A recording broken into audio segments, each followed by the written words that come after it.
Hello বন্ধুরা, আশা করি সকালে ভালো আছেন। আজকে অনন্য স্বাদের একটা এঁচোড়ের রেসিপি নিয়ে এসে হাজির হয়েছি। একেবারে ইউনিক পদ্ধতিতে বানিয়েছি। এই রেসিপিটি যদি বানাই না, আর অন্য কোনো পদেরই প্রয়োজন হয় না। আমি এখানে প্রায় 700 গ্রাম মতো এঁচোড় বড় বড় পিস করে কেটে নিয়েছি। দেখুন, এঁচোড়গুলো ভালো করে জল দিয়ে ধুয়ে নিয়েছি। এঁচোড়ের ভেতরে কিন্তু অনেক আঠা থাকে, তাই এই আঠা কাটানোর জন্য আমি এখানে গরম জল দিয়ে দিলাম। আর দিয়ে দিলাম 1 টেবিল চামচ মতো লবণ, আর 1 টেবিল চামচ মতো হলুদের গুঁড়ো, আর দিয়ে দিচ্ছি একটা লেবুর অর্ধেকের অংশের রস। এইভাবে যদি খানিকক্ষণ ভেজানো থাকে, তাহলে এঁচোড়ের ভেতর যে আঠাটা থাকে সেগুলো কিন্তু অনেকটাই কমে যাবে। এবার এগুলোকে ভালো করে মিশিয়ে নিলাম, আর মিনিট 10 ঢাকা দিয়ে রেখে দিয়েছি। 10 মিনিট বাদে দেখুন, এঁচোড়ের গায়ে আঠাগুলো কিন্তু অনেকটাই কমে গেছে, আর এঁচোড়টাও একটু নরম হয়ে গেছে। সুন্দর একটা গন্ধও বেরোচ্ছে লেবুর রসটা দেওয়ার ফলে। এবার এঁচোড়গুলোকে আমি জল থেকে তুলে অন্য একটা পাত্রের ভেতর রেখে দিচ্ছি। এইবারে এই জল ঝরানো এঁচোড়ের ভেতর আমি দিয়ে দিলাম 1/2 টেবিল চামচ মতো হলুদের গুঁড়ো, 1/2 টেবিল চামচ ধনের গুঁড়ো, 1/2 টেবিল চামচ জিরের গুঁড়ো, আর 1/2 টেবিল চামচ মতো লঙ্কার গুঁড়ো। আর এর ভেতরে দিয়ে দিচ্ছি 1 টেবিল চামচ মতো আদা রসুন বাটা, আর দিয়ে দিচ্ছি 1 টেবিল চামচ মতন লবণ, 1 টেবিল চামচ মতন বেসনও দিয়ে দিলাম, আর দিয়ে দিচ্ছি 1 টেবিল চামচ মতন সর্ষের তেল। এবার সব কিছু খুব ভালো করে মাখিয়ে নেব।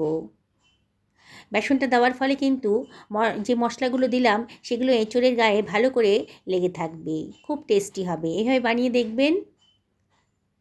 খুব ভালো করে মশলাগুলো এঁচোড়ের সাথে মাখিয়ে নিচ্ছি।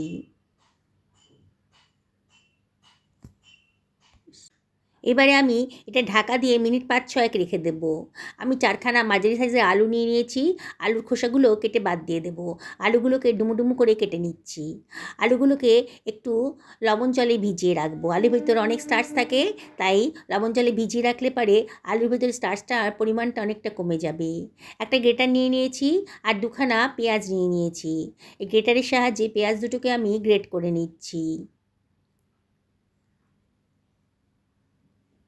দেখুন বন্ধুরা, গ্রেট করা হয়ে গেছে পেঁয়াজটা, সরিয়ে রাখলাম। আমি এখানে প্রায় 300 গ্রাম মতো চিংড়ি মাছ নিয়ে নিয়েছি। চিংড়ি মাছের খোসা, মাথা আর লেজের পোর্শনটা কেটে বাদ দিয়ে দিয়েছি। এর মধ্যে দিয়ে দিলাম 1/2 টেবিল চামচ মতো লবণ, 1/2 টেবিল চামচ মতো হলুদের গুঁড়ো, আর 1/2 টেবিল চামচ মতো লঙ্কার গুঁড়ো। মশলাগুলো চিংড়ি মাছের গায়ে খুব ভালো করে মাখিয়ে নিলাম।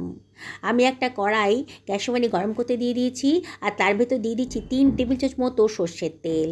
তেলটা গরম হয়ে গেছে যখন, তখন তার ভেতর দিয়ে দিলাম সামান্য একটুখানি লবণ। লবণটা দিলে পারে তেলের কাঁচা গন্ধটা আর থাকবে না। এইবারে তেলটা যখন বেশ গরম হয়ে গেছে, চিংড়ি মাছগুলো দিয়ে হাই ফ্লেমে একটুখানি নাড়াচাড়া করে নেব। খুব বেশি ফ্রাই করব না। চিংড়ি মাছের কালারটা যখন একটু চেঞ্জ হয়ে গেছে, তখনই আমি তেল থেকে মাছগুলোকে তুলে অন্য একটা পাত্রের ভেতর রেখে দিচ্ছি। হয়ে গেছে সমস্ত মাছগুলো অন্য একটা পাত্রের ভেতর রাখা। এবার ওই তেলের ভেতরেই দিয়ে দিলাম আমি কেটে রাখা আলুটা, আর দিয়ে দিলাম সামান্য একটুখানি লবণ, 1/2 টেবিল চামচ মতন হলুদের গুঁড়ো দিয়ে দিলাম।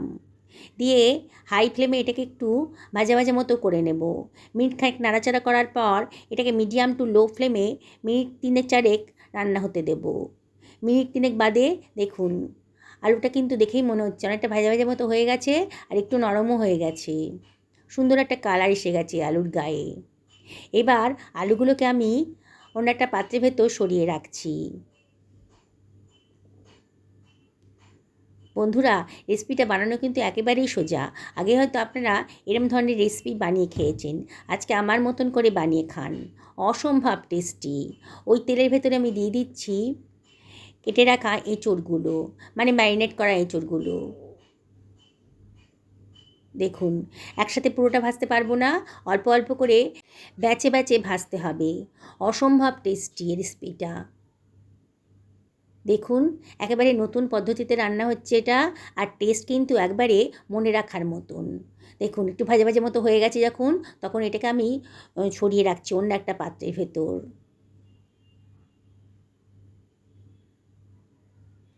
বাকি এঁচোড়গুলোকেও আমি একইভাবে ভেজে নেব। বন্ধুরা, একদিন আমার মতন করে রান্না করে দেখুন, বললাম তো, এর স্বাদ কিন্তু ভুলতে পারবেন না। যেসব বন্ধুরা রেসিপিটা দেখছেন অথচ এখনও আমাকে সাবস্ক্রাইব করেননি, তাদেরকে আমি রিকোয়েস্ট করব আমার চ্যানেলটা সাবস্ক্রাইব করার জন্যে।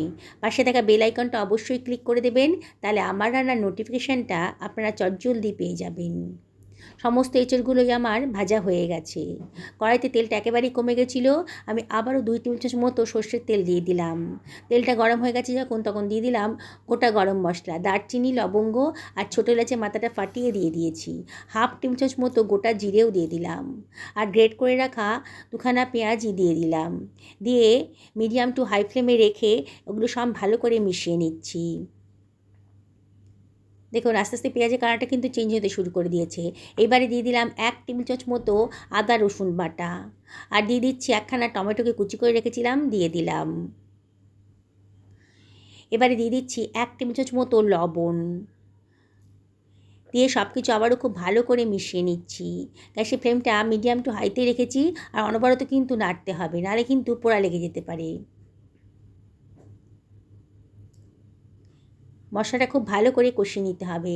এবারে গ্যাসের ফ্লেমটা লো করে আমি হাফ টেবিল চামচ মতো হলুদের গুঁড়ো, হাফ টেবিল চামচ ধনের গুঁড়ো, হাফ টেবিল চামচ মতো জিরের গুঁড়ো দিয়ে দিলাম, আর হাফ টেবিল চামচ মতো লঙ্কার গুঁড়োও দিয়ে দিলাম।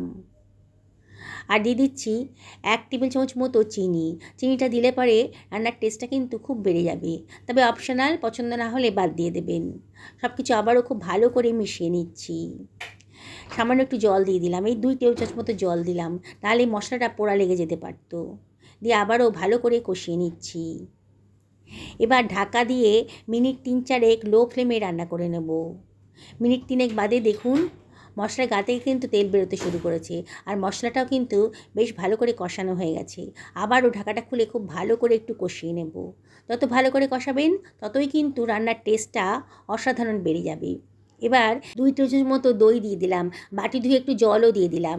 দইটা দেওয়ার সময় অবশ্যই গ্যাসের ফ্লেমটা অফ করে দেবেন, নয়তো একেবারে লো করে দেবেন, নাহলে দইটা কিন্তু ফেটে যেতে পারে।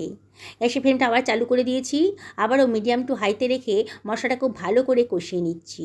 দেখুন মশলার গাতে কিন্তু তেল বেরোতে শুরু করে দিয়েছে। 1 টেবিল চামচ মতো কিচেন কিং মশলা দিয়ে দিলাম।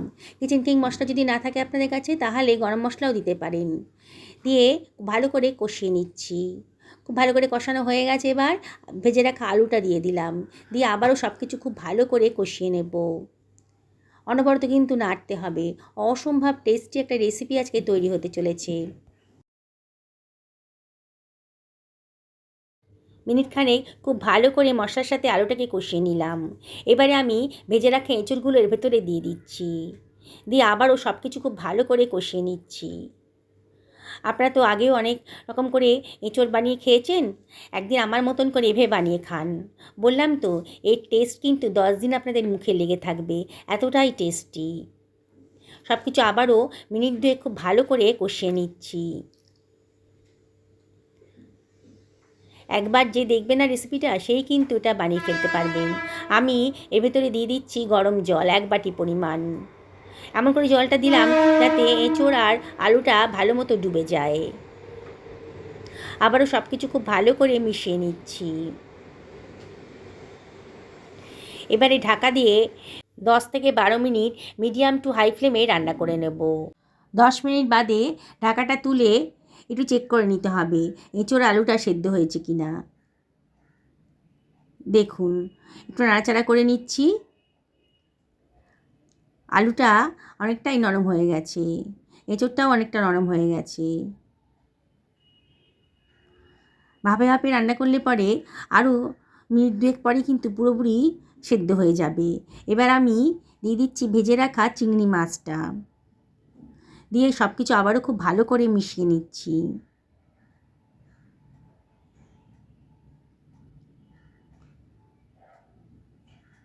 এবারে এর ভেতরে আমি দিয়ে দিচ্ছি হাফ টেবিল চামচ মতো গরম মশলার গুঁড়ো, 1 টেবিল চামচ মতো গাওয়া ঘিও দিয়ে দিলাম। অসম্ভব টেস্টি হবে, একেবারে বিয়েবাড়ির রেসিপির মতো স্বাদ আসবে। এবারে এর ভেতরে আমি দিয়ে দিচ্ছি 1 টেবিল চামচ মতো কসুরি মেথি, হাতে ডলে দিয়ে দিলাম। অসম্ভব টেস্টি হবে, আর সুন্দর একটা গন্ধও বেরোবে। এবারে সব কিছু খুব ভালো করে মিশিয়ে নিচ্ছি। এবারে মিনিট 5-6 ঢাকা দিয়ে একেবারে লো ফ্লেমে রান্না করে নেব। 5 মিনিট বাদে দেখুন কালারটা কত সুন্দর দেখতে লাগছে, কতটা লোভনীয় হয়েছে। যেসব বন্ধুরা রেসিপিটা ফেসবুক থেকে দেখছেন তাদেরকে আমি রিকোয়েস্ট করব আমার পেজটা ফলো করার জন্যে। দেখুন এঁচোড়টা একেবারেই নরম হয়ে গেছে। এবারে এটা সার্ভ করার জন্য পুরো রেডি। গরম ভাত রেডি হয়ে গেছে তো, তাহলে আর দেরি করবেন না, আজকেই এই রেসিপিটা বানিয়ে ফেলুন। আমি একটা সার্ভিং বলে এটাকে সার্ভ করে দিচ্ছি। দেখুন বন্ধুরা কালারটা। এই রেসিপিটা যদি থাকে গরম ভাতের সাথে আর কিছুর প্রয়োজন আছে কি? দেখুন কতটা লোভনীয় হয়েছে, দেখেই কিন্তু খেতে ইচ্ছা করছে। গরম ভাতের সাথে আজকে আমি এই রেসিপিটা দিয়ে খেতে বসে গেছি। আমি আপনাদেরকে আবারও রিকোয়েস্ট করব, একদিন অবশ্যই বাড়িতে বানিয়ে ফেলুন, পরিবারের সকলকে খাওয়ান, নিজেও খান। দেখবেন একবার বানিয়ে খেলে না বারে বারে বানিয়ে খেতে ইচ্ছে করবে। সুস্থ থাকুন, ভালো থাকুন, নমস্কার নেবেন।